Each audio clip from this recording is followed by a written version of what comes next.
इंदौर में संविधान दिवस के अवसर पर शहर कांग्रेस और जिला कांग्रेस कमेटी द्वारा गीता भवन चौराहा स्थित संविधान निर्माता बाबा साहेब डॉक्टर भीमराव अंबेडकर की प्रतिमा स्थल पर एक विशेष कार्यक्रम आयोजित किया गया।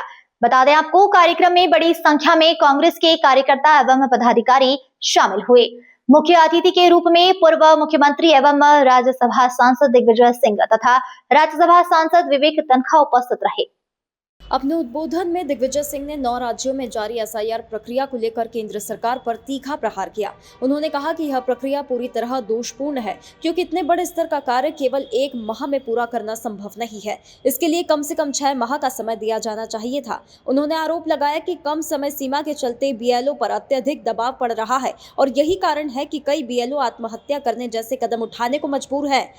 वो उसमें जवाबदारी होती थी सरकार की, जवाबदारी होती थी चुनाव आयोग की कि हर नागरिक का नाम मतदाता सूची में जोड़ा जाए।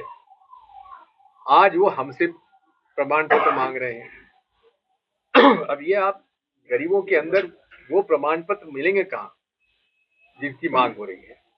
इसलिए इसकी सारी प्रक्रिया गलत है और कम समय दिया गया, 1 महीने में संभव नहीं है। इसे कम से कम 6 महीने साल भर लगता है उसको पूरा करने के लिए। और दबाव कितना आप समझते हैं, बीएलओ में कितना दबाव है।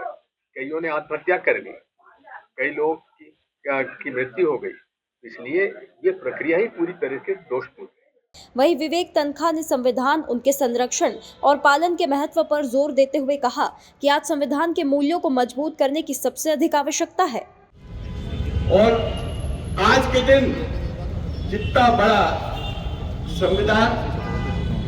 संविधान को खतरा नहीं है, हम संविधान को नहीं फॉलो करके अपने आप पे खतरा पैदा कर रहे हैं। संविधान में कोई खास संशोधन की भी जरूरत नहीं है। ये 250 पौने 300 उस वक्त के बिल्कुल निष्कलंक, निस्वार्थ बुद्धिजीवी जो देशभक्त थे, उन्होंने मिलकर 3 साल में यह संविधान बनाया था और आज के दिन उसका ड्राफ्ट कंप्लीट करके हैंडओवर किया गया था। इसको हम उसको कहते हैं लॉर्ड।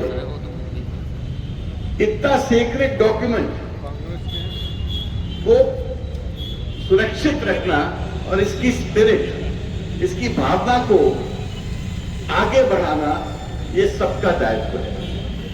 वकील वर्ग का सबसे बड़ा कर्तव्य ये होता है कि देश संविधान के अनुरूप और अनुकूल चले। जब कभी भी संविधान का उल्लंघन होगा तो हम लोग सबसे पहले आवाज उठाएंगे। जब छोटे छोटे लड़कों को नरसिंहपुर के जिले से इसलिए उठा दिया जाता है कि तुमने एक ट्वीट किया है और कहते हैं ये देशद्रोह है, क्या ये संविधान के अनुरूप है? क्या ये जो संविधान ने स्वतंत्रता दी है